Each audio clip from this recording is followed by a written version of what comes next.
मनूचा धाडसी निर्णय, सोहमचा अनपेक्षित त्याग आणि साकेतची वेदना या तिघांच्या आयुष्यात उभा राहिलेला हा चक्रव्यूह सोडवणं खरंच इतकं सोपं आहे का? ऐका, चौकोनाचा पाचवा कोन, भाग 3. लेखक सतीश बर्वे. जिथे प्रत्येक निर्णय कोणाच्या ना कोणाच्या आयुष्याला कायमचं बदलून टाकणार आहे. चला तर मग सुरू करूया. सोहम आणि मनू यांच्यातील नात्याचा अवघड पेच कसा सोडवायचा याचा मी विचार करत असतानाच एक दिवस सोहमने मला एक आनंदाची बातमी दिली. सोहमचे बाबा आणि नाना ज्येष्ठ नागरिक संघाच्या 4-5 दिवसांच्या सहलीसाठी काही दिवसातच जाणार होते. ही संधी मात्र दवडायची नाही असं मी ठरवलं आणि ते दोघं गेल्याच्या दुसऱ्या दिवशी म्हणजे रविवारी सकाळी, जेव्हा मनूला अनायसे शूटिंग देखील नव्हते, अशा दुग्ध शर्करा योगाच्या सुमुहूर्तावर मी सोहमच्या घरी सकाळीच दाखल झालो. मनू, प्लीज मस्तपैकी काहीतरी कर ब्रेकफास्टला. आज निवांत बसूया गप्पा मारत. माझा उत्साह मात्र दुसऱ्या क्षणाला निवळला, कारण मनूने जाहीर करून टाकले की ती आज ब्रेकफास्टला काही बनवणार नाहीये. आम्हा दोघांना जे आवडतं ते त्यांनी बाहेरनं ऑनलाईन मागवावं. आज खूप दिवसांनी सुट्टी मिळाली आहे, म्हणून मी आरामशीर सगळं करणार आहे. मला कृपया किचनमध्ये धावाधावी करायला लावू नकोस. मनूचं देखील एका अर्थाने बरोबरच होतं आणि पुढं मला तिच्याशी खूप बोलायचं होतं. त्यामुळे मनूने दिलेली ऑर्डर मी शिरोधार्य मानून आमच्या तिघांच्या आवडीचे पदार्थ ऑनलाईन मागवले. सोहमबरोबर माझ्या गप्पा गोष्टी सुरू असतानाच मनू आमच्यात सामील झाली आणि मला म्हणाली, दादा, तू आज येथे का आलायस हे न समजण्याइतकी मी तुटखोळी मुळीच नाही. पण एका दृष्टीने ते बरंच आहे. आज सगळ्या प्रकरणाचा सोक्षमोक्ष तू लावणार असताना मला माझी बाजू मांडायची आहे. ती मात्र शांतपणे ऐकून घे म्हणजे झालं. इतके दिवस माझ्या डोळ्यासमोर लहानाची मोठी झालेली मनू इतक्या धीटपणे मला एखादी गोष्ट सुचवत होती हे बघून मला आश्चर्याचा धक्का बसला. पण एवी तेवी मनूने स्वतःहूनच विषय काढलाय ते एका अर्थी बरं झालं होतं. आज सगळ्या प्रकरणाचा सोक्षमोक्ष लावूनच मी या घरातून बाहेर पडायचा निश्चय केला. साधारण अर्ध्या तासाने ऑनलाईन मागवलेले पदार्थ आले. ते सगळं पार्सल मात्र मनूने आनंदाने किचनमध्ये नेलं आणि वेगवेगळ्या डिशमध्ये काढून ती सगळं बाहेर घेऊन आली आणि आमच्यासमोर ठेवली. आम्ही हळूहळू सगळं खायला सुरुवात केली आणि मनू मला अचानक म्हणाली, दादा, या क्षणापासून तू न्यायाधीश म्हणून भूमिका स्वीकारायची आहेस. तुझ्या कोर्टामध्ये साक्षीदाराच्या पिंजऱ्यात मी उभी राहणार आहे. तू आणि सोहमने विचारलेल्या सगळ्या प्रश्नांची शांतपणे उत्तरं द्यायचा प्रयत्न करणार आहे. मला जे जे बोलायचे आहे ते बोलण्याची मात्र संधी मिळावी एवढीच माझी इच्छा आहे. म्हणू, हे कोर्ट कचेरी काय मध्ये आणलंस तू? मी माझी नाराजी व्यक्त करत म्हणालो. मला काही मान्य नाहीये हे. तू माझी तितकीच जवळची मैत्रीण आहेस जितका सोहम. आपण तिघांनी मित्र म्हणूनच या प्रश्नाकडे बघायला पाहिजे आणि सर्वांना पटेल असंच मार्ग यातून निघेल याची मला खात्री आहे. या बाबतीत तुझं सहकार्य खूप मोलाचं आहे आणि ते तू देशील याबद्दल शंकाच नाही. उगाचच अघापघा न बोलता मी मूळ मुद्द्यालाच हात घातली. म्हणून सगळ्यात प्रथम तुला तुझी बाजू मांडायची संधी मी देतोय. तुझ्या मनात जे जे होतं लग्नाच्या आधी आणि लग्नानंतर ज्या ज्या गोष्टी घडल्या त्याबाबत तुझी भूमिका काय ती स्पष्टपणे मांड, म्हणजे मग त्यावर चर्चा करायला मला आणि सोहमला सोपं जाईल आणि त्या चर्चेमधूनच आपल्याला सर्व मान्य असा तोडगा शोधायचा आहे हे मात्र तू लक्षात ठेव. थोडा वेळ विचार करून शांत बसलेली मनू अखेर बोलायला लागली. तिच्या बोलण्यातला धीटपणा आणि स्पष्ट वक्तेपणा बघून मला तिचं खरंच खूप कौतुक वाटलं. मनूच्या तोंडून साकेतचं नाव त्या दिवशी मी पहिल्यांदा ऐकलं. तो देखील तिच्यासारखाच अभिनयाच्या क्षेत्रात धडपडणारा मुलगा होता.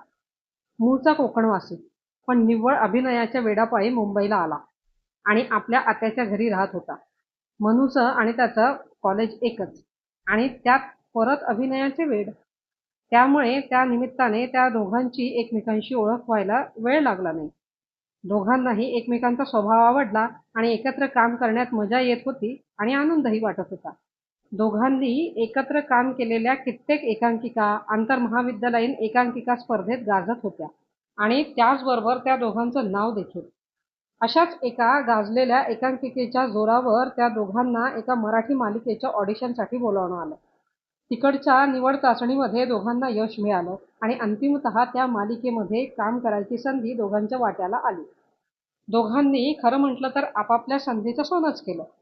मालिकेच्या सेटवर काम करताना कित्येक तास एकमेकांच्या सहवासात घालवलेले ते दोघे पुढच्या काही महिन्यातच एकमेकांच्या प्रेमात कधी पडले हे त्या दोघांनाही समजलं नाही. त्या हळूवार आणि भावूक क्षणांचा आनंद दोघांनी भरपूर लुटला आणि नंतर असं होऊन बसलं की दोघांनाही एकमेकांच्या शिवाय चैन पडत नव्हतं. कधी कधी असे व्हायचे की आज एकाला बोलवले तर दुसऱ्याला नाही. त्यावेळी मात्र कामांमध्ये त्याचं लक्ष लागत नसायचं. कधी एकदा दोघांना एकत्र बोलावतील निर्माते याकडे दोघांचं लक्ष लागलेलं असायचं. जेव्हा दोघांनाही काम नसायचं तेव्हा मात्र एकमेकांच्या सहवासात वेळ काढायला लागले होते ते. पण तिथूनच खरं म्हणजे त्या दोघांचं नातं अधिक घट्ट व्हायला सुरुवात झाली होती. अभिनय क्षेत्र आणि मालिकेच्या सेटवरचं मोकळं वातावरण आणि हातात येणारा पैसा ह्यामुळे दोघांनी एकमेकांच्या सहवासात अधिकाधिक वेळ घालवायला सुरुवात केली. कधी-कधी दोघांनाही काम नसायचं. तेव्हा घरात खोटं सांगून मनू साकेतबरोबर मुंबईबाहेर देखील जायची. तिथल्या हॉटेलात राहायची आणि लग्नानंतर करण्यात येणाऱ्या गोष्टी मनूने बिनदिक्कतपणे लग्नाच्या आधीच केल्या होत्या. मनूच्या भाषेत म्हणायचं तर ती साकेतबरोबर लिव्ह इन रिलेशनशिपमध्ये राहत होती गेली 1.5 वर्ष. आईच्या आजारपणात मात्र मनू पुरती हादरली होती. एकीकडे नानांना धीर देण्याचं काम आणि दुसरीकडे तिच्या आणि साकेतच्या नात्याबद्दल धाकधूक अशा दोन्ही पातळ्यांवर मनू झगडत होती. ज्या दिवशी सोहमच्या बाबांनी नानांना तिच्या आईच्या आजारपणात दिलेलं कर्ज फेडण्याची आगळीवेगळी युक्ती सांगितली तेव्हा मात्र मनूच्या पायाखालची जमीन हादरली. नाना नक्की काय निर्णय घेतील याबद्दल मनूच्या मनात घालमेल सुरू झाली. तिने ही गोष्ट साकेतच्या कानावर घातली. पण साकेतचा स्पर्श, सहवास, प्रेम, बिनधास्तपणे आणि बेफिकीरपणे जगण्याची सवय मनूला एका अशा वळणावर घेऊन गेली होती की तिथून परतीचा प्रवास करणं मनूसाठी जवळजवळ अशक्य होऊन बसलं होतं.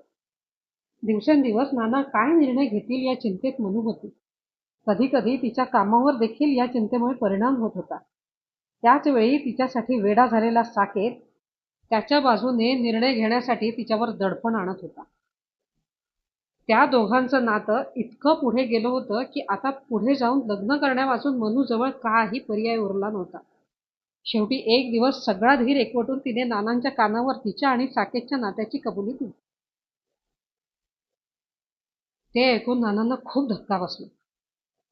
त्या दोघांमध्ये खूप वाद झाला आणि पराकोटीची भांडणं देखील झाली. नानांनी तिच्या आणि साकेतच्या नात्याला मुळीच मान्यता दिली नाही.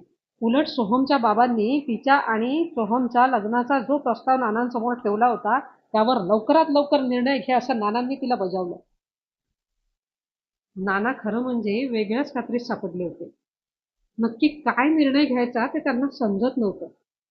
पण बायकोच्या आजारपणासाठी सोहमच्या बाबांनी कमीत कमी वेळात उभा केलेला पैसा आणि दाखवलेली माणुसकी याचा शेवटी सकारात्मक परिणाम नानांच्या निर्णयावर झाला आणि त्यांनी मनूसमोर 2च पर्याय ठेवले. एक म्हणजे सोहमशी लग्न आणि दुसरं म्हणजे नानांचं आणि तिचं नातं तत्काळ संपुष्टात येणार जर तिने नानांचा निर्णय धुडकावून लावला तर.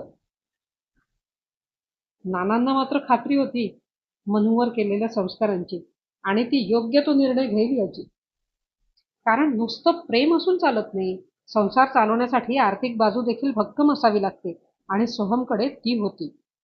त्यामुळे त्या दोघांचं लग्न झालं तर कर्जाचा डोंगर देखील कायमचा संपून जाईल आणि मनू देखील सोहमच्या संसारात सुखी होईल असा दुहेरी विचार नानांनी केला आणि तो त्यांच्या दृष्टीने बरोबर देखील होता. मनूला मात्र काय करावं ते सुचत नव्हतं.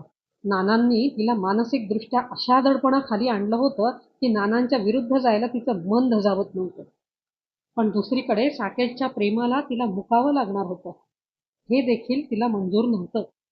इकडे आड तिकडे विहीर अशी मनूची अवस्था झाली होती. नानांचा निर्णय मनूने साकेतच्या कानी घातला. पण साकेतने सोहमच्या बाबांचं कर्ज फेडण्यासाठी मनू स्वतःच्या प्रेमाचा आणि त्यांच्या दोघांतील सहवासाचा आणि नात्याचा त्याग कसा काय करू शकते याविषयी साकेतने तिला फार मोठे लेक्चर दिले. एकीकडे नाना आणि दुसरीकडे साकेत अशा 2 दगडांवर पाय ठेवून मनूचा प्रवास सुरू होता. त्याच वेळी कुठल्या तरी सिनेमात बघितलेली कथा बघून मनूच्या डोक्यात एक भन्नाट कल्पना अचानकपणे आली. मनूने साकेतला विश्वासात घेऊन तिच्या डोक्यातली कल्पना सांगितली. पण साकेत ती कल्पना पूर्णपणे सत्यात येईल यावर विश्वास ठेवायला तयार नव्हता. पण कसं तरी करून मनूने साकेतला पटवून दिले आणि ती तिच्या आणि सोहमच्या लग्नाला तयार झाली. पुढचं सगळं ठरलेलं होतं त्याप्रमाणेच घडलं, जे सोहमने तुला सांगितले आहे. मनूने एका दमात तिने घेतलेल्या निर्णयाची पार्श्वभूमी आणि त्यावेळची परिस्थिती, तिच्यावर आलेली दडपणं आणि तिने घेतलेला निर्णय तिच्या दृष्टीने कसा योग्य आहे हे मला सांगितले. मनू, तू घेतलेला निर्णय कदाचित तुझ्या बाजूने योग्य असेलही, पण यात बिचाऱ्या नानांचा बळी जाणार आहे, त्याचा तू विचार नाही केलास कधी? दादा, सोहम माझा चांगला मित्र आहे, पण एक नवरा या दृष्टीने मी त्याच्याकडे कधीच बघितलं नव्हतं. माझं नातं हे साकेतशी जोडलेलं आहे देवाने, असंच मी समजत आले आजवर. मी कदाचित चुकले असेल, पण मला माझा निर्णय योग्य वाटतो आणि मला त्या दृष्टीनेच पुढे वाटचाल करायची आहे. मी सोहम बरोबर संसार करू शकणार नाही, ही मात्र काळ्या दगडावरची रेघ आहे. तू म्हणतोस तसं नानांचा बळी जाईल, पण तरी सुद्धा मी त्यांना माझी बाजू कशी योग्य आहे हे पटवण्याचा प्रयत्न करेन. मी आणि साकेत हळूहळू करून सोहमच्या बाबांना सगळे पैसे परत करू. म्हणू, अगं काय बोलतेस तू हे? लग्न झाल्यानंतर देखील दुसऱ्या कोणाचा विचार तू नवरा म्हणून केला आहेस आणि तो स्वीकारावा असं कुठली मुलगी आपल्या बापाला पटवून देईल आणि कुठला बाप ते ऐकून घेईल? जेव्हा त्यांनी त्यांच्या मुलीचं लग्न देवा ब्राह्मणाच्या साक्षीने आधीच एका मुलाबरोबर लावलेलं असतं. लग्नात 7 जन्म एकत्र घालवायचं जे वचन तू आणि सोहमने घेतले, तेच वचन तू अवघ्या काही दिवसातच मोडायला निघालीस. हे ऐकून नानांची काय अवस्था होईल याची मी कल्पनाच करू शकत नाही. मनूच्या आणि सोहमच्या नात्याचा हा विचित्र गुंता कसा सोडवायचा या विवंचनेत मी असतानाच अचानकपणे सोहमने बोलायला सुरुवात केली आणि एका फटक्यात त्याने हा गुंता सोडवण्याचा मार्ग मला दाखवला. सोहम मला म्हणाला, दादा, मनूचा जर हा निर्णय पक्का असेल आणि माझ्याबरोबर बायको म्हणून तिला राहायचं नसेलच, तर जबरदस्तीने हे लग्न टिकवण्यात काय अर्थ आहे? जगाला फक्त आम्ही नवरा बायको आहोत हे दाखवायचे रोजच्या रोज नाटक करणे मला तरी जमणार नाही. आणि घरी आल्यावर मात्र बेडरूममध्ये आम्ही वेगवेगळे राहायचं. असं झालं तर आयुष्यभराची जन्मठेप होईल रे माझ्यासाठी.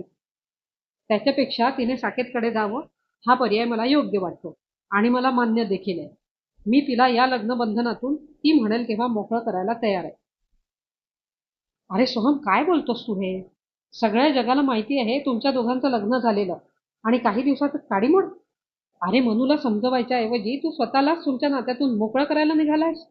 हे मला बिलकुल पटलेलं नाही. दादा, तू म्हणतोयस ते खरं आहे, पण असं नाटक किती दिवस करणार आम्ही?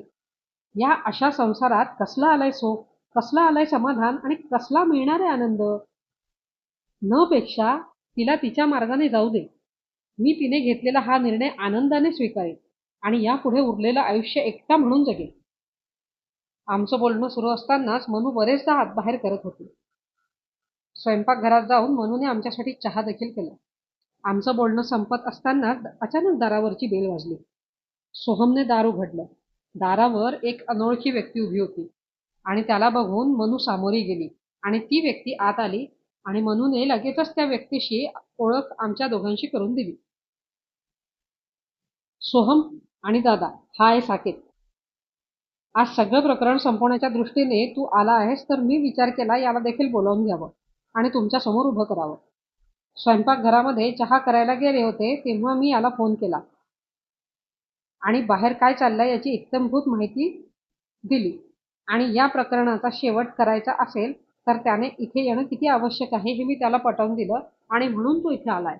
साकेत माझ्यासमोर येऊन उभा राहिला. त्याने मला खाली वाकून नमस्कार केला, सोहमशी हस्तांदोलन केलं आणि आमच्या समोरच्या सोफ्यावर तो बसले. ब्रेकफास्टला मागवलेले पदार्थ मी साकेतला घ्यायला सांगितले, पण त्याने नम्रपणे नकार दिला. मला खायला नको. मला जे बोलायचे ते मी नम्रपणे तुमच्यासमोर मांडत आहे. कृपया माझी बाजू देखील समजून घ्या, असं म्हणून साकेतने बोलायला सुरुवात केली. कॉलेजमध्येच मनू त्याला खूप आवडली होती असं साकेतने अगदी सुरुवातीला सांगितलं. पुढे एकांकिका करण्याच्या निमित्ताने दोघांचा सहवास वाढला आणि आपल्या सहवासात राहायला मनूला देखील आवडतं याची जाणीव साकेतला झाली. शेवटी प्रेम हे प्रेम असतं. तोही नकळत मनूच्या ओढीने तिच्या आजूबाजूला राहू लागला आणि एका अवघड वळणावर दोघेजण एकमेकांच्या प्रेमात पडले याची जाणीव त्या दोघांनाही झाली. मनूच्या अंगातील अभिनयाची ताकद मी पुरेपूर ओळखली होती आणि त्यामुळेच हे प्रेम असेच वाढत राहावे याची काळजी मी घेतली. पुढे जाऊन या क्षेत्रात स्थिर झाल्यावर लग्न करायचा निर्णय आम्ही दोघांनी घेतला. या क्षेत्रातल्या झगमगाट या क्षेत्रातला झगमगाट, झटपट मिळणारा पैसा आणि प्रसिद्धीच्या नादी लागून दोघेही जण लिव्ह इन मध्ये राहायला लागलो. हे साकेतने कबूल केलं प्रामाणिकपणे. ते सांगताना त्याला जरा देखील लाज वाटली नाही, कारण टाळी एका हाताने वाजत नाही. त्याच्या या निर्णयाला मनूचा देखील तितकाच पाठिंबा होता आणि सगळं सुरळीत चालू असताना अचानकपणे मनूच्या घरात सोहमच्या वडिलांनी जो प्रस्ताव ठेवला तो ऐकून त्याला देखील धक्का बसला. आणि आपल्या नात्याचे पुढे काय होईल याची काळजी त्याला लागून राहिली. आपलं नातं टिकवण्याच्या दृष्टीने तो अधिकाधिक वेळ मनूसोबत घालवू लागला आणि तिला पटवून देऊ लागला की आपण जे ठरवलं तेच योग्य आहे आणि काही करून तू तो निर्णय बदलायच्या फंदात पडू नकोस. मनूला देखील मी बोललेलं पटलं होतं आणि हळूहळू ती माझ्यामध्ये गुरफटत चालली होती. पण एक दिवस आम्ही दोघांनी एक सिनेमा बघितला आणि त्या सिनेमातल्या कथेप्रमाणे मनूने घेतलेला निर्णय ऐकून मला देखील धक्का बसला. तिने घेतलेला निर्णय धाडसी होता, पण त्याचबरोबर ती सोडून सगळेजण त्रासून जाणार होते, अवघडून जाणार होते. पण अंतिम निर्णय काय घ्यायचा ते मात्र मी तिच्यावरच सोडले होते. मला माझ्या प्रेमाची 100% खात्री होती. एक दिवस शूटिंग संपवून घरी जाताना मनूने तिचा प्लॅन मला सांगितला. नानांना कर्जमुक्त करण्यासाठी ती सोहमशी लग्न करायला तयार झाली, पण ते तेवढ्यापुरतंच. प्रत्यक्षात मात्र ती सोहमबरोबर संसार करणार नव्हती आणि जेव्हा योग्य संधी मिळेल तेव्हा सोहमबरोबर ते सांसारिक संबंध तोडून टाकून ती माझ्यासोबत राहायला सुरुवात करणार होती. साकेतचं बोलणं सुरू असतानाच मनूने मध्येच बोलायला सुरुवात केली. दादा, साकेत म्हणतो ते खरं आहे. माझ्या डोक्यात जो प्लॅन होता तो शेवटी माझाच होता. तो तसाच करावा यासाठी साकेतने माझ्यावर बिलकुल दडपण आणलं नव्हतं. त्याने शेवटी काय निर्णय घ्यायचा ते माझ्यावर सोडलं होतं आणि मीच तो निर्णय घेतला. या निर्णयाची संपूर्ण जबाबदारी माझी एकटीची आहे. प्लीज साकेतला तू दोषी धरू नकोस. पण या अवघड वळणावर तो माझ्या सोबत होता म्हणूनच मी हा धाडसी निर्णय घेण्याची हिंमत दाखवली. या सगळ्यामुळे नाना काय, सोहम काय, सोहमचे बाबा आणि तुम्ही सगळेच दुखावले जाणार होते याची मला जाणीव होती. पण माझा नाईलाज होता. प्लीज मला आणि साकेतला माफ करा. असं म्हणून त्या दोघांनी माझे पाय पकडले आणि क्षणभर काय बोलावे ते मला सुचलं नाही. साकेत यायच्या आधी सोहमने जो निर्णय सांगितला होता तोच निर्णय त्याने साकेतला देखील सांगितला आणि ते ऐकून साकेत अक्षरशः ढसाढसा रडायला लागला. त्याचं रडणं चालू असताना तो जागेवरून उठला आणि त्याने सोहमचे हात धरले आणि म्हणाला, तू खरोखर ग्रेट आहेस. इतकं सगळं होऊनही अशा निर्णयाप्रती येणं यासाठी तू दाखवलेली हिंमत खरोखर वाखाणण्यासारखी आहे. तू केलेला त्याग मी आणि मनू मात्र आयुष्यभर विसरणार नाही. आमच्या दोघांच्या आयुष्यात तुझं आणि दादाचं स्थान आदराचंच असेल. शेवटपर्यंत एवढं वचन मी मात्र आज तुम्हा दोघांना देतो. मनू आणि साकेत खरंच एकमेकांच्यासाठी जन्मले असावेत असं क्षणभर का होईना पण मला त्यावेळी वाटलं. मनू आणि सोहम मधल्या नात्याचा गुंता सोडवण्याचा पुढाकार सोहमने घेतला आणि त्याने त्याचा निर्णय सांगून मला देखील एका अवघड परीक्षेतून मुक्त केलं.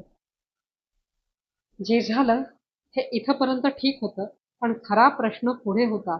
दोघांच्या घरी काय सांगायचं आणि सोहमच्या बाबांना आणि नानांना कसं पटवून द्यायचं. साकेत घरी जायला निघाला आणि सोहमने आणि मी त्याला आश्वासन दिलं की हा तिढा लवकरात लवकर सोडवण्याचा आम्ही प्रामाणिकपणे प्रयत्न करू. साकेत गेला आणि परत वातावरण सुन्न झालं. घरात सर्वत्र शांतता पसरली होती. माझी निघायची वेळ झाली होती, कारण चर्चा करण्यासारखं आता काहीच उरलं नव्हतं. प्रत्येकाने प्रत्येकाची बाजू मांडली होती. माझ्यापुरतं म्हणायचं झालं तर सोहम आणि मनू यांच्यातील हा चक्रव्यूह सोडवण्याचा प्रयत्न जो मी करणार होतो तो मात्र सपशेल अपयशी ठरला. पण कधी कधी नियतीपुढे तुम्हाला हार मानायलाच लागते आणि मी देखील तेच केलं. जड अंतःकरणाने मी त्यांच्या घरून माझ्या घरी जायला निघालो. अंतिम भाग. अर्थात भाग 4 लवकरच. धन्यवाद.